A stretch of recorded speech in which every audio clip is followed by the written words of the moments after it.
So jumping right into ban the box and clean slate. We'll start with ban the box. So we all should know by now, ban the box really simply just meant taking the question about criminal history off of the employment application.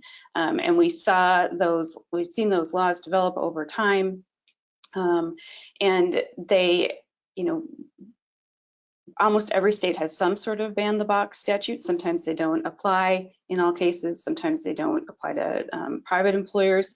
But just about every state has something going on. Even if it's not at the state level, they probably have a county or city ordinance that employers should be paying attention to. They do vary a lot from one jurisdiction to the next. As I mentioned, when first drafted, these laws tended to just simply have employers remove that question from the employment application. As they've developed over time, generally when the employer can consider criminal history information has moved, right? So later and later until now, in general, when these laws or statutes get passed, they usually talk about the employer not considering criminal history information until the time of a conditional offer of employment. And so we see that happening. We're also seeing the phenomenon of jurisdictions that had previously passed ban the box statutes coming back and revisiting them and moving that step to later in the process. They're related to clean slate laws. So clean slate laws are sort of record clearing legislation. Sometimes they include a process to have records sealed or expunged.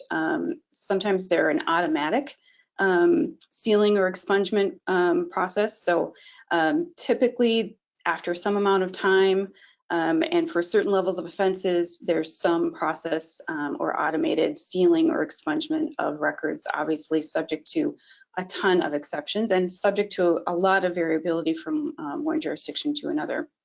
From an employer standpoint, clear slate legislation is interesting, right? So employers will no longer as these statutes are rolled out, records that are expunged or sealed are no longer subject to being searched, right? So they're not going to show up on background screening reports. They are going to be explicitly, in some cases, employers will be unable to consider expunged or sealed records. And so less information, unfortunately, for employers to be able to access or use in their employment decisions. But we are definitely seeing a trend here. Also, if you are an employer that's doing, for instance, a national criminal record search or a multi-jurisdictional database search, you'll also see the number of records that are available to those database searches reduced as well, right? Because as things get sealed and expunged, they come out of those databases, at least for a reputable background screening company. That's how they're using that database type search. So launching in, we're going to start with Alaska, alphabetical this quarter. This actually was a court system change. So their court system is called Court View, and this was a court system rule change. So the Alaska Supreme Court justices signed an order beginning or end of January of 23, effective here May 1st of 2023. And this order says that the court will remove about 750 marijuana possession convictions. So that's convictions of 1 ounce or less possession. And oops, switch this slide. I need to just adjust my screen a little bit. Applies to individuals 21 and over at the time of their conviction, and the conviction can't be related to any other crime in order for it to be part of this removal of a record. They made this rule in response to legalization of recreational use of marijuana. So here we're just seeing sort of the court rules catching up with what the legislators had already legislated relating to decriminalizing or failing to decriminalize legal possession. Moving into California, this is actually a proposed change yet. So the California Civil Rights Council has regulations regulates under the Fair Employment and Housing Act. So those regs govern employer consideration of criminal history information in their employment decisions based on a statute. And it responds to, they previously had provided draft regs in August of 2022. These are sort of proposed final regs. They are, we think, likely to be adopted. Don't know when exactly yet, but if they're adopted as drafted, employers will have no legal obligation to check criminal history of applicants. So that's an interesting statement, right? Does make me wonder how employers will defend themselves against, you know, torts related to negligent hiring or negligent retention. But they do apparently clarify no legal obligation to check criminal history of applicants or current employees. But if they do, it says employers may not consider criminal history information prior to a conditional offer of employment. So like a ban the box type of legislation, it provides for but only very narrow exceptions. So sometimes we see exceptions in these ban the box laws that say, you know, if required or if allowed by some other law, employers can maybe consider that information earlier or ask about it. But the exception drafted here in these regulations in California, very, very narrow. So employers would want to look for a very specific statutory obligation, both to consider criminal history information and then to consider criminal history information before the offer of employment if they choose to screen for that prior to an offer. Employers can't consider criminal history information prior to the offer, even if it's volunteered by the candidate. And then there are additional requirements, likely to be additional requirements related to an adverse action, including formalization of that requirement to do an individualized assessment. So that individualized assessment, you'll hear us talk about sometimes.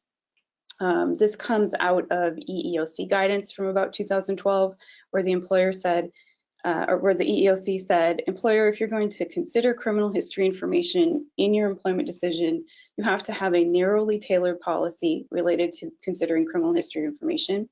You have to apply the green factors, right? The age of the offense, you know, the type of offense, the level of the offense, anything that's happened since then, and do an individualized assessment of that particular candidate's criminal records against the duties and responsibilities of the job. So this regulation creates specific additional factors to consider related to the nature and gravity of the offense, the time that's passed, and the nature of the job that's held or sought. So documenting those decisions, communicating with the candidate about that, significant rules, obligations for employers to provide an opportunity for the candidate to submit evidence of rehabilitation or mitigating circumstances. For employers that are WOTC employers, there's additional documentation, retention requirements. So I do think that this final draft reg is likely to be adopted. I don't know time frame, but California employers should be probably looking out for this regulatory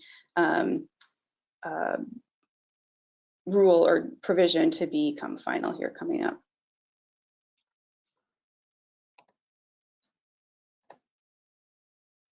Also in California, more straightforwardly clean slate legislation. So this did pass the legislature back in September.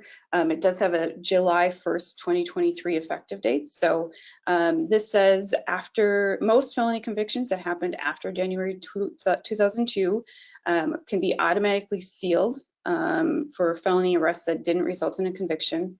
And then felony convictions are eligible to be sealed upon completion of the sentence or parole or probation, and if the defendant is not convicted of a new felony for 4 years. So an eligibility process here, not automatic for convictions. And then it has exceptions for certain types of violent felonies. List those out there. Also news for employers, again, clean slate legislation is limiting the types of records that are available for them to to know about their candidates, to look into their background. California already had a reporting limitation that was limited beyond what the Fair Credit Reporting Act allowed. So California already limited conviction information to 7 years from the current date. And there was just a case out of California, it was Kemp versus Superior Court, holding that that 7-year time frame, even for convictions, runs from date of disposition, release, or parole, and where parole refers to the start date of that conditional release for parole. So further potentially limiting the types of records that employers will be able to have access to coming out of case law in California.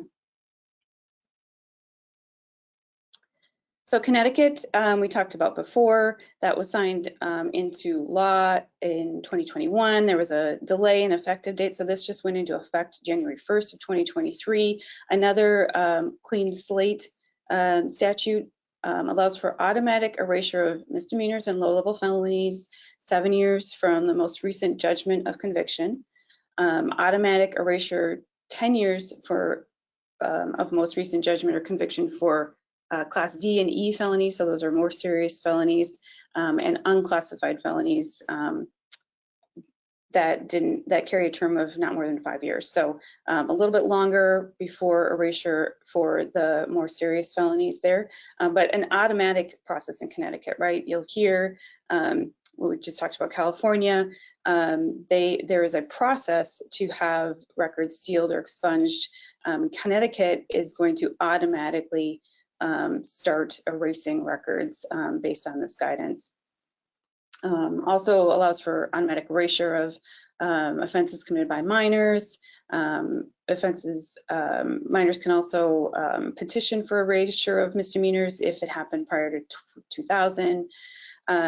And this sort of layers on top of the existing ban the box legislation in Connecticut that said employers are prohibited from denying employment based solely on a question at the application step. So again, Connecticut employers will just need to be a little careful about when you're asking for information about criminal history information, and then know you're also going to be somewhat limited in records that are going to be available to you as an employer based on the automatic erasure processes happening.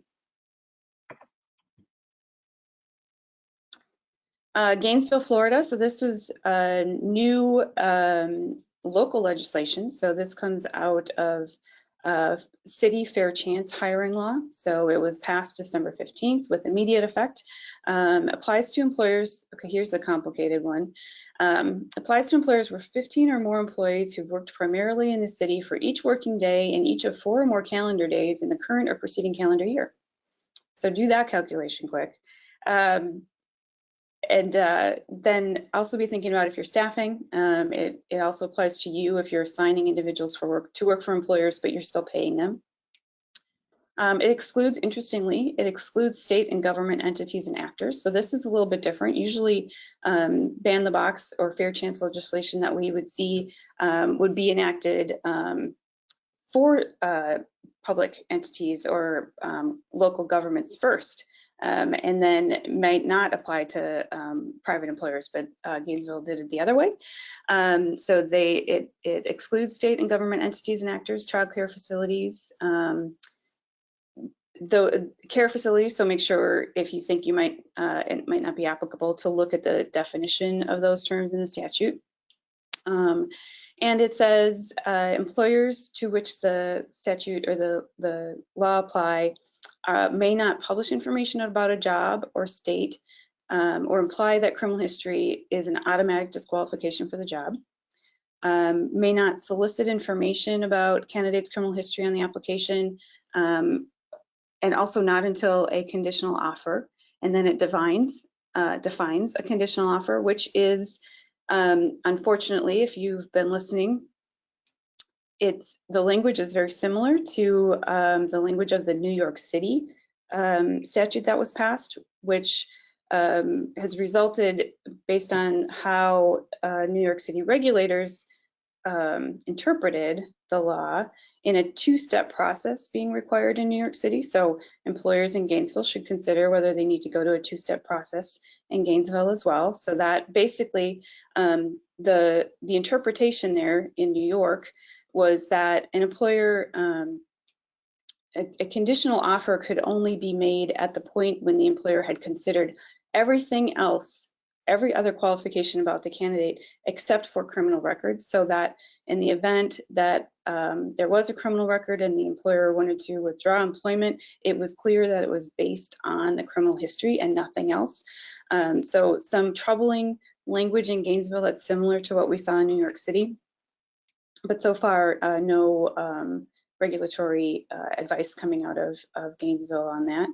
And then it also has additional requirements requiring an individualized assessment in the event of the employer considering not hiring, and then additional requirements related to the adverse action process. So if Gainesville is your area, pay attention to this. Even if Gainesville is not your area, take a little time to think about whether you might fall into that definition of when it's applicable, and determine. We can help you with doing a two-step process in Gainesville if you need to, and we can also help you with creating city-specific adverse action letters related to this requirement as well. Atlanta, Georgia, we did talk about this for just a minute last quarter. It was sort of new at the time, but the city of Atlanta did pass an ordinance making an individuals with criminal history a protected class. So basically, an employer's consideration of a candidate's criminal history is discriminatory unless state or federal law bars employment of that individual with a certain conviction or violation from being employed, or the employer's decision is based on how the criminal history related to the position's responsibilities, based on 4 considerations. So the employer has to take into consideration whether the applicant committed the offense, the nature and gravity of the offense, the time since the offense, the nature of the job. Again, sounds like EEOC's 2012 guidance about the green factors and doing an individualized assessment. And this just basically puts that into their city ordinance. Ohio, so this another clean slate law that was passed in December, signed by the governor early in the year here in 2023. It's got an April 23 effective date. This basically, it's not an automatic process, but it basically creates a path to make it easier for criminal records to be sealed or expunged. So they become eligible, records become eligible to be sealed 1 year after completion of sentence for most misdemeanors and 4th and 5th degree felonies, 3 years from completion of sentences for 3rd degree felonies, 10 years after that for expungement. So both a sealing and an expungement process. Interestingly, also, I haven't seen this before, it gives power to city prosecutors or city law directors to expunge low-level marijuana possession offenses without going through a process, right? So that power granted now to city prosecutors and law directors, again, probably because of legalization of medical recreational marijuana in the state, but an interesting place to put that responsibility. Hey Heidi, on that topic, is there any case law anywhere where a situation that becomes reversed with a future change in that role? That becomes reversed. Yeah, I just think of that position it's kind of appointed by an elected official. I don't think so. I don't think so. I think it's one way. I think it gives them the power to expunge. Nothing I read makes me think that it gives them the power to bring back convictions that have been expunged. Okay, thank you. Thanks. Sorry, I didn't quite get it, but Michigan. Another reminder, we did talk about this a while back. It was a 2021 clean slate law, but has an April 23 effective date, so coming up here. And it allows for up to 2 felony convictions to be automatically expunged after the later of 10 years from sentencing or the person's release from custody. So again, that's an automated process, no need to petition the court, no court order, up to 4 misdemeanor convictions to be automatically expunged 7 years from sentencing. And then again, a list of those convictions that are not eligible for expungement. So quite a movement, I would say, in clean slate legislation here. New York proposed, so this is actually ban the box legislation bill. This is the state, by the way, introduced to the New York State Assembly here in February. If passed, it would prohibit employers from inquiring about or making statements regarding the arrest record or conviction record of any person who's in the process of applying for employment or interviewing or prior to making an offer of employment. I'm not sure why the language is so awkward there, but it would make an inquiry like that an unlawful discriminatory practice. So not just prohibited, but now pro se, potentially discriminatory under the New York State human rights law. And it would include inquiries both made to the candidate and then also would apply to, if you're having your background screening company, your CRA, doing the background check for you. So, right, that definitely pushes the initiation of the background check out until after the offer of employment. And it also applies even if the employer is making their own or doing their own searches of public records, right? So employers are going to want to be real careful about when they're asking for that information in New York. There's some exceptions. Again, usually those are pursuant to state law or local or federal law. And then there will be, again, if passed, additional requirements related to revoking the offer or taking an adverse action, requiring it to be in writing, requiring that the employer provide the specific reason for the decision and provide a copy of the report, and then allow for a specific period of time for the candidate to respond. If it's passed, as drafted, it's with immediate effect. So New York employers, be watching that one. I suspect it will pass. So we'll see. We should know that soon, I would say. Salary restrictions. So moving on, again, we in the past haven't spent a lot of time on salary restrictions. The way that they interact with background screening is generally, in many cases, they limit the employer's ability to ask the candidate for information about their past salary history. We used to all ask for that as part of employment verification, and background screening companies generally don't anymore. Employers generally don't ask us to do that. But it is broader. Employers should be thinking about, do they need to be looking at this pay transparency legislation where they're located. We know there's at least 6 jurisdictions that passed legislation or that went into effect in 2022. We've counted at least 17 bills pending in 2023. And they do vary a lot, right? In some cases, they require employers to include a range of pay in the advertisement. In other cases, other states, the employer only has to provide the pay range upon request. And then the other thing that we often see is employers are prohibited from retaliating against employees who discuss their own or others' pay. And then in a few cases, so California, Illinois, require that employers actually submit pay data to the state. So be careful of this, be thinking about this, because it is more than just the background screening component of it.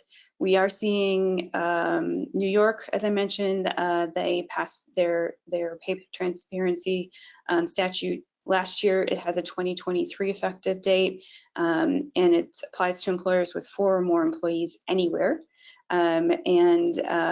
Employers have to list salary ranges of all advertised jobs and promotions in the state. And there's a record keeping requirement. It is similar to New York City's pay transparency law, which also passed in January. And then Washington State also, this was a state administrative policy, so interpretation of their Equal Pay Opportunities Act and not legislation. It did have a 1/1/23 effective date and applies to all employers engaging in any business, industry, or profession or activity that recruits Washington-based employees. So it's expansive, right? They're trying to cover as many companies as they possibly can. Does employers have to post for each job the wage scale or salary range and general description of all benefits and other compensation? So again, a lot more than is required in some other states. Employers don't even have to have a physical presence in Washington necessarily for this law to apply, and specifically the regulation says the obligation can't be avoided just by refusing to accept Washington-based candidates. Moving on. On the pay rate, we have a question. If an employer has a remote job and they're searching for candidates nationwide, do they have to include pay rates for those roles? It's going to depend. I definitely have seen some states that have said this law applies no matter whether the employee is remote or not. So I can pull together which ones those are. I'm not remembering off the top of my head, but I know it might have been Washington that specifically referenced the concept of a remote employee. So we can follow up with that person with the question if that helps. Okay. Do you mind a question kind of on the clean slate topic? Sure. The question is, what's the policy for employees that come from another state, have something on the record and want it expunged? Do they have to be a legal resident in the new state they live in for a certain amount of time prior to qualifying for an expungement? So I would say, and again, this is my best guess. I haven't done any legal research on that question. In general, the statute's going to apply to expungement of records in that state. So I don't think it will particularly matter the current location of the defendant. It's more likely to just be a matter of, what court is that record with, and then what state law applies to that record. In other cases where there's some sort of process, like if it's not an automatic expungement or automatic sealing, there might be some process for a former person with a conviction to bring an action in front of the court. But again, that's probably, that's not necessarily going to require that the person be living in that state. Okay, thank you. Mm-hmm. Drug testing. Quickly here, a lot going on with drug testing this year. You can imagine state legislatures are in session. There was a lot of drug testing legislation that was still open at the holiday break. They're picking it up now. We did see from 2022 in California that California had created this statute that creates a protected class of individuals in their medical marijuana program. So there is some time on this California one. It doesn't become effective until 2024. So I did have a few customers who are like, oh my gosh, what are we going to do about this California law? It's effective January 1st, but it is in fact January 1st, 2024. It creates employee protections. It makes it unlawful for employers to discriminate against employees and applicants simply because they've engaged in off-the-job marijuana use, unless the individual seeks or holds an exempted role. So that's going to be, a safety-sensitive job or something like that. And it makes it unlawful for an employer to discriminate against an employee or applicant on the basis of a drug test that measures only non-psychoactive cannabis metabolites. So basically creating a protected class of individuals that use marijuana. Employers in California are, they're paying attention to this. going to be, one where employers really should be looking at their panel and deciding if now is the right time to take it off of their panel, especially pre-employment, right? An employer might have a, so California employers, pay attention to this one. Maryland, again, a reminder, they legalized recreational marijuana. It was a ballot initiative. And so they called on the legislature to adopt the rules to oversee a regulated cannabis marketplace. Possession of an ounce and a half or less became a civil offense here in January of this year and becomes legal July 1st of 23. This one, by the way, goes along with Clean Slate in that it created or triggered a complementary bill to allow individuals with convictions for marijuana possession to petition for expungement, and then automatic expungement by the Department of Safety by July of 24. So they've got a year to do this, all of those possession cases. So once it's legal, purchase and possession of up to an ounce and a half for adults 21 and older can possess or grow and can grow up to 2 plants. And then we're waiting on the General Assembly to create a framework for retail sales. No mention in Maryland of employer restrictions or protections. We're hoping for some guidance from the regulators in Maryland on that. Missouri also had a ballot initiative. They legalized recreational marijuana.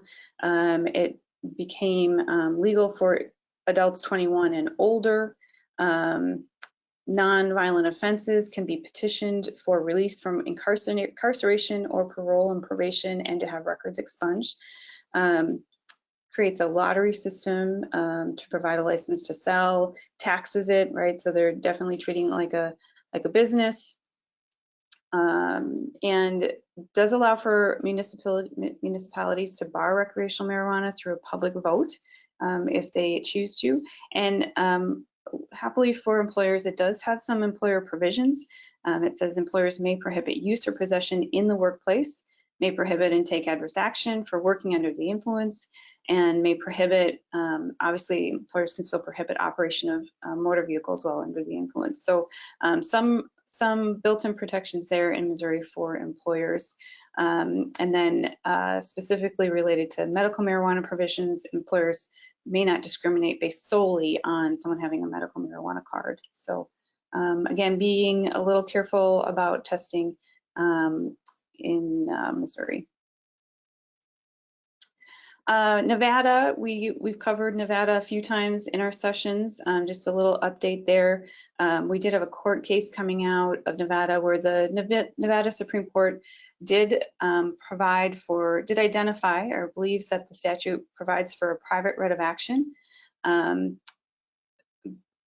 to claim an employer has failed to seek reasonable accommodations of off-duty medical marijuana use. So employers in Nevada, it's not just a employer must do. Employees can actually bring an action against employers if they are failing to do this interactive process to make accommodations.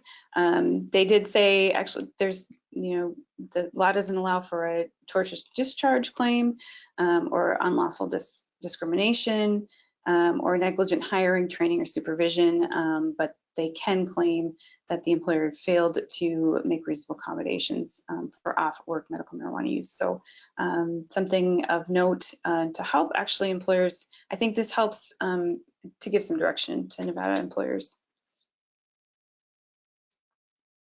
So again, I think if we're seeing anything, if there's any summary I can do of drug testing of marijuana legislation that's happening over time here, probably the thing that's happening that's most of concern or most that employers need to be paying attention to are those where the statute or the regulation or the case law is actually creating a right protections for the applicant or the employee for off-duty use. So with Washington D.C.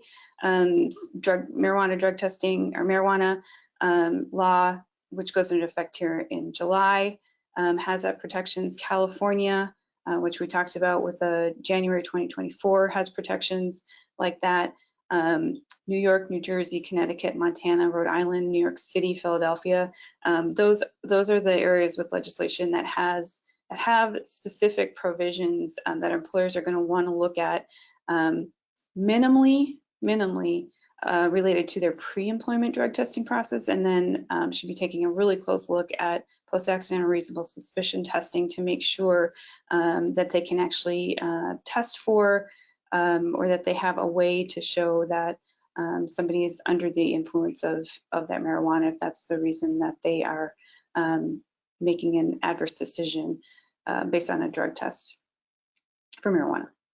So wrapping up drug testing, speaking of, there's talk of adding fentanyl to the DOT safety sensitive drug test panel.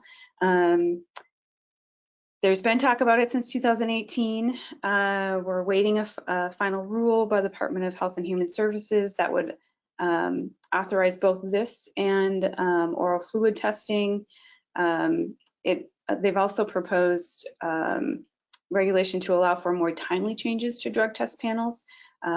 I think it will happen. I think it's just a matter of time, right? With everything with DOT and federal regulations, it's a matter of when will those regulations be final. But fentanyl is sort of the talk of DOT drug testing right now, so more to come on that. And then switching over quickly to privacy legislation. So we are just a reminder, we've talked about in the past, we've got a number of states that have already passed privacy legislation, right? So we had California, and there was an exception to that California Consumer Privacy Act for employees and business to business personal information exemptions that expired at the end of last year. So California privacy legislation in effect. Colorado goes into effect here in July of 23. Connecticut also July of 23. Utah December of 23. Virginia that went into effect here in January of 23. We are tracking 4 states that have privacy legislation in committee. Minnesota, Maryland, New York, Texas have all proposed comprehensive privacy legislation most recently. And then Iowa, Hawaii, Indiana, New Jersey had bills that have passed and moved into the second chamber. So a lot of movement in privacy legislation, and employers are going to want to keep an eye on this. Sometimes the privacy legislation relates to the background screening process. Very often it's exempted. There's very often a Fair Credit Reporting Act carve out, but that doesn't mean those privacy laws don't apply to the employers. Employers should be looking at, as those privacy laws are enacted, how does the interaction with me and my applicants or me and my employees, how do those state privacy statutes affect that relationship, and what rights do they grant to my applicants and employees? Speaking of, we talked last time about the American Data Privacy and Protection Act. It did not get a vote. We wondered. Speaker Pelosi at the time had issued a statement that she wouldn't hold the vote on it because it didn't have preemption language that would have had California law preempt. So it did not get a vote. I don't think it will. And so all the more reason I think why we are seeing state privacy legislation sort of taking off here in 2023. Good news on the other hand with the EU US data privacy framework. So we think that's going to be the name of the framework that is likely to come into being. We talked last time about that there was a new legal mechanism to allow for transfer of personal data. President Biden had signed an executive order. Attorney General Merrick Garland was to be creating some regulations related to that. And then we did see here at the end of middle of December, the European Commission issued draft adequacy decision. So that's a big step. An adequacy decision is one of the tools that's provided under GDPR to transfer data from EU to other countries. And so we could not have legal transfer under a framework unless and until there's an adequacy decision. So having that draft happen was a huge step. It's submitted now to the European Data Protection Board. They'll seek approval from EU member states. There's apparently a scrutiny process from the EU Parliament. And then the final step would be adopting those final adequacy decisions. And then companies can decide to join to participate in the framework. So great to see some movement there. I feel like most of the movement there happened in November, December, and it'll be interesting to see whether and when we get that final adequacy decision. So more to come on that, but good to see some movement there. So one last topic that I've not covered in this quarterly compliance session before. It's sort of popping up all over though. I'm sure you as HR professionals are hearing about it, and that's artificial intelligence. So we've heard a lot from regulators from the White House over the last few months related to artificial intelligence in HR decisioning in general, and background screening sort of more specifically. The Consumer Financial Protection Bureau has been very busy. In October, well, this is in 21, but they had ordered 6 large tech companies to provide information about their business practices. And then in October of last year, they reopened the public comment period about that. Companies are being investigated for their acceptable use policies and their use of consumer data. And that will, I think, trickle down into non-financial sectors like background screening. The CFPB has also been working with the FTC to expand their reach over additional types of companies, other consumer reporting agencies, not just credit bureaus and national consumer reporting agencies. We think that extended reach is likely to add additional requirements for background screening companies and employers, especially screening companies and employers that are using AI. We also saw the White House published a blueprint for AI Bill of Rights. It's not a law, but it's a blueprint for creating policies for regulators to look at for what to expect employers and companies to do related to AI. So it has basically, there's 5 principles: safe and effective systems, algorithmic discrimination protections, data privacy, notice and explanation, and human alternatives, considerations, and feedback. So along with that, then we're also seeing the EEOC taking a hard look at AI. They issued a technical assistance document addressing AI, especially as it relates to the ADA. And they are looking at any system really that uses AI to screen out applicants, including applicant tracking programs. So employers, if your ATS has AI in it, or if it's using AI to screen people, especially out, you'll want to take a look at that if you haven't already. In hearings related to this, it does seem as though the EEOC is assuming these practices are discriminatory. So they're sort of coming from the hey, we're going to assume any AI related to screening out applicants is discriminatory, and it's going to rest on the employer to prove that it's not. So they are taking a pretty hard line on that. So if you have a chance to review those with your provider, do that. We also saw New York City passed a law that goes into effect. It was supposed to go into effect January, but it did get delayed to April 15th. And basically, if you're hiring in New York City and you use any type of automated process for hiring, you want to review that to make sure that it's been audited to look for bias or to provide notice to candidates under that New York City law.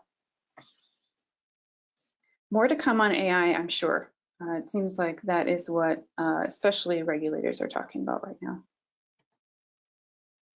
And then just one last reminder, we talked about this last time, but it bears repeating. Beginning January 6th, motor carrier employers subject to FMCSA, that's the Federal Motor Carrier Safety Administration, can conduct part of their safety performance history investigation in the FMCSA Clearinghouse. So specifically, employers are required to obtain information about a driver applicant's drug and alcohol violations that occurred in the last 3 years as part of their pre-employment process. So previously, employers were required to contact all DOT regulated employers that the employee had driven for in the past 3 years to gather that information. Now that the FMCSA Clearinghouse has been in existence for 3 years, employers can satisfy that requirement by conducting that FMCSA Clearinghouse search after that date. However, just remember, this allowance of not having to do that 3 years of history only applies to FMCSA, so it doesn't apply to other DOT regulated employers. And if an applicant previously worked for an employer that was regulated by another DOT agency, so if you're FMCSA and you're hiring someone who worked under a different DOT sub-agency, you still have to do that employment verification. That information, that history information, is not going to be in the FMCSA Clearinghouse. So a few things for employers to be thinking about there, both if they're FMCSA regulated and if they're regulated by one of the other DOT sub-agencies.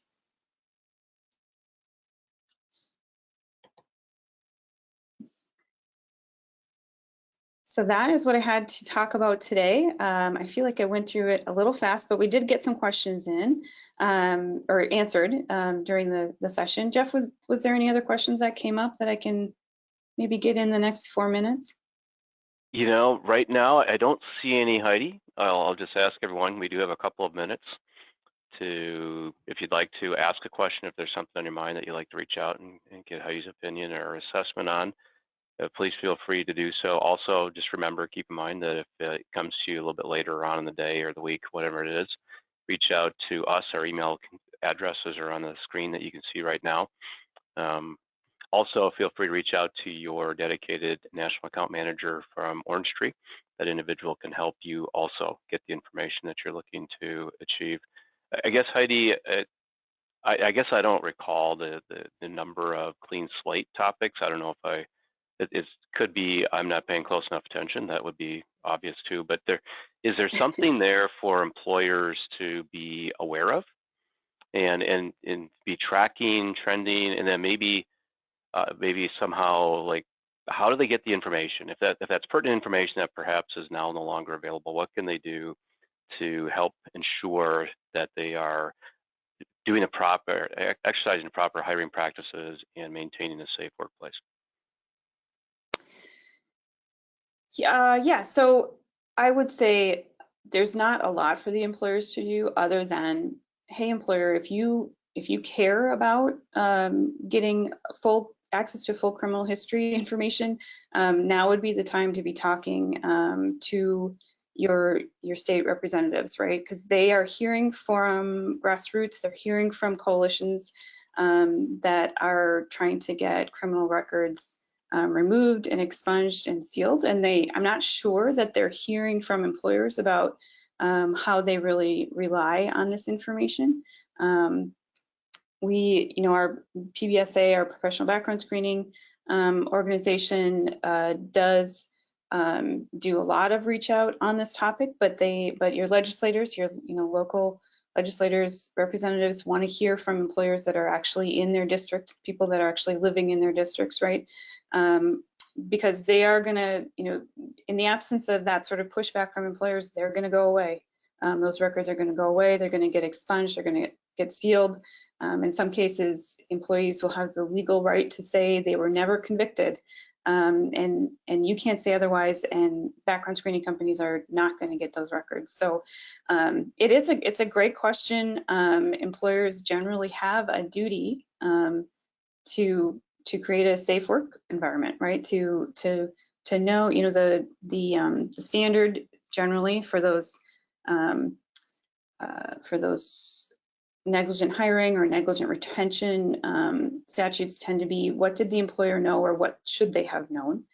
And so background screening has been a way for employers to defend themselves against that question of, hey, we did a background screen, it was thorough, we didn't find a criminal record, we didn't have any reason to know that this person had a criminal record, and so it's a great legal defense, in my opinion, not as anyone's attorney, but it's going to be harder, right? I think for employers to make that argument as more and more records just sort of disappear from public records, from courts. Okay, very good. Thank you for that response. Thank you everyone for attending today's quarterly compliance update. We very much appreciate your attention. For those of you who are clients, we very much appreciate your business, your confidence in Orange Tree. And for those of you who may be looking for a teammate and trusted partner like Orange Tree, reach out. We'd love to have a conversation with you and share with you how we might be able to design a program and deliver it in your best interest.